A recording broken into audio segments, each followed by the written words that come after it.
Cosmic Conversations. I'm your hostess, Marla Martenson, and it's February. Valentine's is coming up. So many singles out there want to find the right person, that romanticize relationships, soulmates, and all of that. And as a matchmaker, it's one of my busiest times of the year. But a big topic that comes up is money. A lot of you ladies out there want to find a stable guy. Some even ask me, I want to marry a multimillionaire or a billionaire.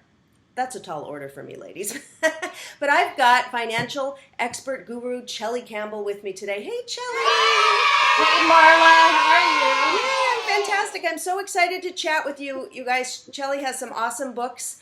One of them is From Worry to Wealthy, and she knows everything about finances, and she's going to give us some tips when you're out there dating, what to look for, what to avoid, what to look for in a partner, what kind of conversation you're supposed to have, financial wise, because sometimes we fall in love, the hormones are flying, and we get married or elope or move in with somebody and we don't even know their financial status, or we haven't even had that conversation. So, Chellie, what are your best tips for singles? Well, you pick up clues as you make your first date, right? Are they going to take you to dinner? Do you meet to share a drink? You meet for coffee just to kind of get acquainted. And one of my nieces recently met a guy, and it was like they met for a glass of wine, which turned into a bottle, which turned into dinner, which turned into their dating. Yeah. So it's really fun how those things go. But, when you get to a point where there are warning signs, there are red flags where a guy will say, oh, let's go to this place because it's cheaper. Or they're chintzy on the tip. Right. What should I leave as a tip? Is 15% enough? No, it's not enough. Okay? These are working people. Give a little extra. Why not? Yes. It just makes them happy, and it makes you happy. So there are little warning signs like that. And then, you want to know what they do for a living and if they're happy in their job. I don't care what a guy does for a living, okay? I want to know that they love doing it, that they're happy doing it, or that they're doing it for now, but they have a plan and they're going to school, to get a degree, to do what they really love. I want to see ambition. I want to see growth. I don't want to hear starving artist type mentality.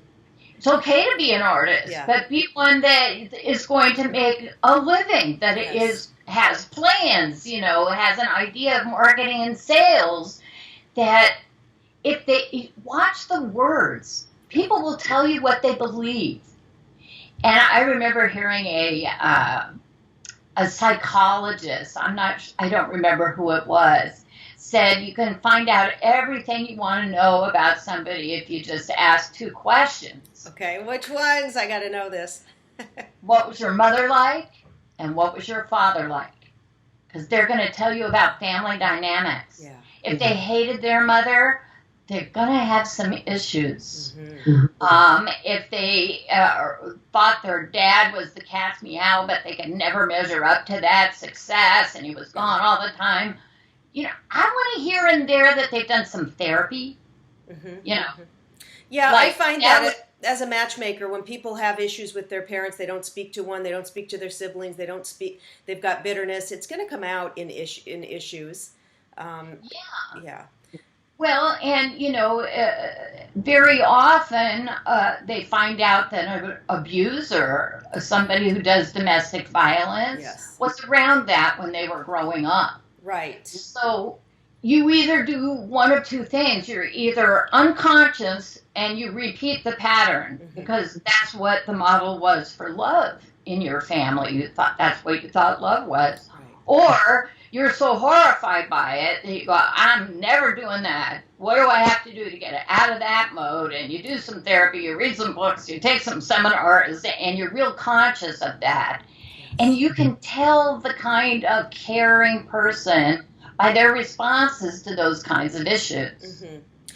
Well, something interesting that you brought up about dating and money. So it was funny because one time one guy did want to use a coupon on a first date, and I was like, "Are you kidding? You know, you've got this is the time to kind of shine, pamper the person." But then again, some women will say, "Well, if he doesn't take me to like a five-star restaurant or spend a couple $100 on a dinner, that I don't want that," because they're looking for that. Maybe because I'm also in Los Angeles, they're expecting that red carpets thing. But I say, hey, okay, the guy should be a gentleman and pay for your valet and, treat you like a lady and a queen the first few dates. But don't you want a guy who's responsible with his money? Because, for your future, for your kids or your family, you don't want someone who's just spending everything. I would be questionable if he wanted to do the 5-star thing, unless he's clearly a millionaire and driving a millionaire's car and everything else. Well, okay, but you know what? A lot of people put on the show and they're really broke. Yes, like cars leased and the house they live in isn't theirs. That's true. Now, I was more saying the girls that expect it, because for me, if I was out there dating, I would want, and I think that's the guy for me, I'd want to kind of protect his funds, protect it, not go spend everything he's got. So anyway, I just kind of look at it a different way, kind of out of respect, and I don't know. Well, then there are women who are looking for the meal ticket. They're not making the money, so they're hoping to God that some Prince Charming is going to save them by making all the money. Right. And if that's your goal, you can have that goal. There's certainly nothing wrong with having somebody who has substantial money. Right. That's great, but it shouldn't be only that. It's like somebody said once, those who marry for money earn every penny. That's right. It's blood money. I always encourage women. There's nothing wrong with, of course, having a guy who's successful, but I feel I like to be successful in my own right. I like to make my own money. And that feels very good, because we don't know as women, is the guy that you end up with, he might be rich, but is he, maybe he'll cheat on you, he could die, he could beat you up, you could not be happy and want to leave. Anything could happen, or so you can't just nowadays depend that's going to be your meal ticket for the rest of your life.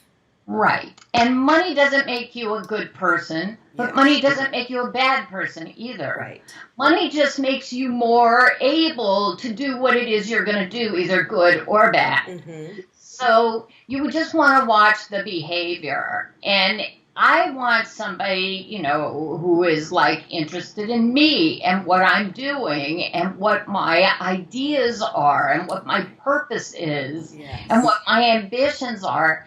And so many times I would date, and men just wanted to impress me with how successful they were, and every time I tried to speak, they didn't listen.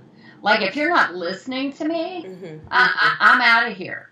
And we got to be careful about the man. He may look real successful, but most of his money could be going to an ex-wife, to kids, to debt, or something like that too. So we want to get to know someone and have some financial discussions, because this is going to be your future and your life and what you're responsible for. Yeah. And you always want to know that they're interested in building the relationship, that it's like you're two separate people, but you're creating a third entity, the relationship of the two of you. And that, all the dating stuff in the first 3 months, first 6 months is so fun, and it's new, and all your hormones are raging, and you're just like, yeah. And you have to, at some point, engage your thinking brain to say, okay, but is there substance here? And I know myself, the first couple of guys that I got heavily involved with, my first big relationships, one who I married, were really broke, and I supported them.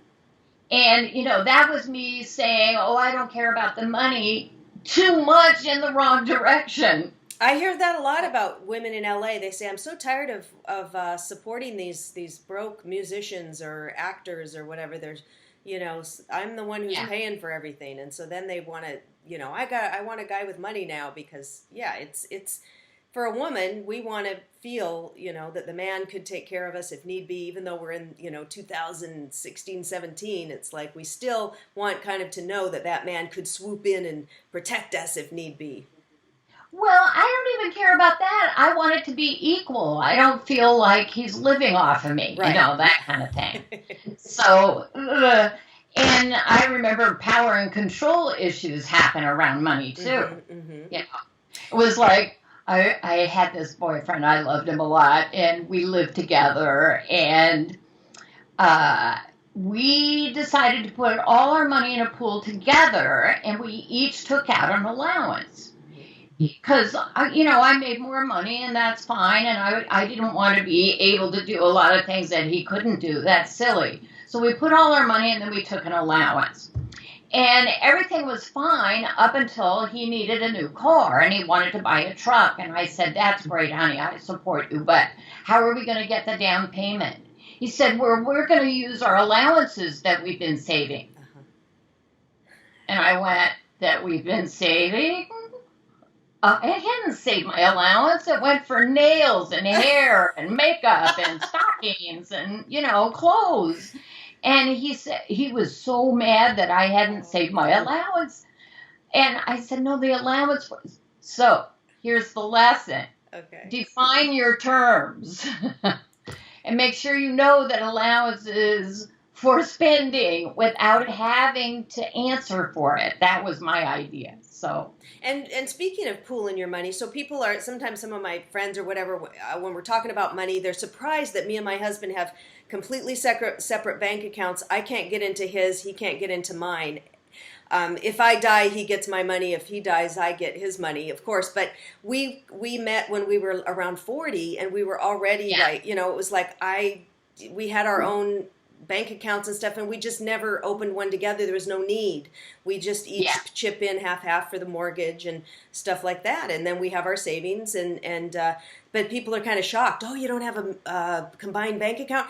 But I like it better this way, and I like the fact that if I ever needed, I don't ever plan to leave him. We're together 15 years, but I have my own money. I have that power. And I always tell women, you don't know what might happen. You might want to leave, and you need your own money so that you can go do that. Even if you have money with somebody, get your own separate bank account to have something there so that you could go stay at a hotel one night or go leave for a while if you need to, because hey, 50% of marriages end in divorce. Problems could arise. So, it seems like, oh, everything's great and it's my soulmate. You just don't know what could come up down the line. I just like women to protect ourselves.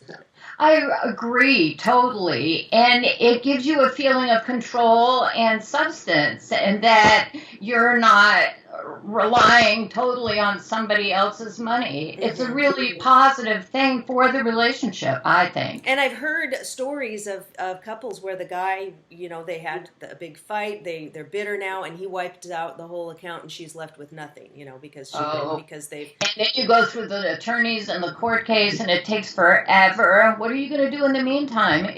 Or he develops a gambling problem or a drug problem or something, So it's like just have your own. You can still have your fairy tale and Prince Charming and stuff, but I just like protect yourself and look out for those tips that Chellie talked about when you're dating. You want to see how a guy treats you and how, if he's too cheap. I know that a few gals told me they'd look and see how much the guy left as a tip, and if it was cheap, they didn't want to see him again, because they thought that's how he's not a generous person or something. So it tells a lot. I had a guy jump to run and cut somebody off who was reaching for the door of the taxi, and he got there first. Mm-hmm. Yeah. Or how they talk to the waiter. That's a big one too. How they send the meal back 4 times because it's not cooked right. Or hey, come on out.